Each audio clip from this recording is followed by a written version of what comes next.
সুধীমণ্ডলী agri Bangla ইউটিউবের পক্ষ থেকে আপনাদের সবাইকে স্বাগতম জানাচ্ছি। আজকে আমি আপনাদের নতুন জাতের ধান, বাংলাদেশ ধান গবেষণা কর্তৃক সর্বশেষ যে জাতগুলা, এই জাত সম্পর্কে আপনাদের একটা ধারণা দিব। প্রথমে আপনারা দেখছেন BRRI ধান 101। এটা বাংলাদেশ ধান গবেষণা কর্তৃক ব্যাকটেরিয়া জনিত পোড়া রোগ প্রতিরোধী একটা আধুনিক জাতের ধান 101, এবং এটা 2019-20 সালে পুরো মৌসুমে বিভিন্ন কৃষকের মাঠে যাচাই বাছাই করা হয় এবং 10টি এলাকায় কৃষকের মাঠ মূল্যায়ন করা হয় এবং চূড়ান্তভাবে ছাড়পত্র করা হয়। এই জাতের বৈশিষ্ট্যটা হলো আধুনিক উপসিদানের সকল বৈশিষ্ট্য বিদ্যমান। ডিগ পাতা খাড়া থাকে, প্রশস্ত ও লম্বা এবং পাতার রং সবুজ। পূর্ণবয়স্ক গাছের উচ্চতা 110 সেন্টিমিটার।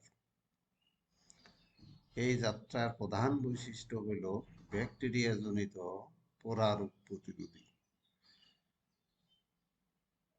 আর দানার রং, ধানের দানার রং সোনালী বর্ণের এবং লম্বা চিকন। 1000টি পুষ্ট ধানের ওজন 23.1 গ্রাম। চালের আকৃতি লম্বা, চিকন এবং রং সাদা।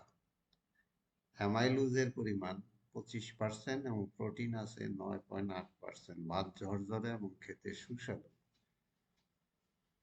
এই জাতের অন্যতম বৈশিষ্ট্য যেটা ব্যাকটেরিয়া জনিত পোড়া রোগ প্রতিরোধী এবং মাঠ সবসময় পরিচ্ছন্ন আকর্ষণীয় মনে হয়।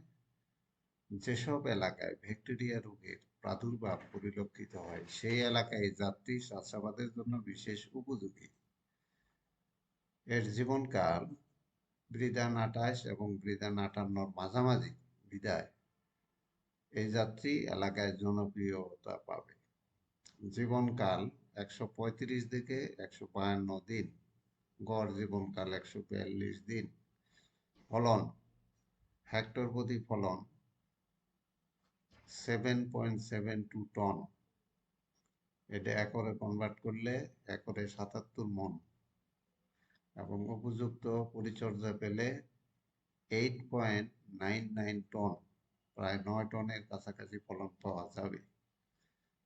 এই যাত্রার রোপণ সময় হলো বীজতলায় বপন সময় 15 নভেম্বর থেকে 21 নভেম্বর। চারার বয়স 35 থেকে 40 দিন। দূরত্ব হবে 20 সেন্টিমিটার লাইন এবং গাছ থেকে গাছ হবে 15 সেন্টিমিটার। গুছি প্রতি 2-3টি চারা। বিঘা প্রতি সার লাগে 36 KG urea, TSP 13 KG, MOP 16 KG, gypsum 13 KG এবং দস্তা লাগে 1.5 কেজি। এটা বিঘা প্রতি সারের মাত্রা।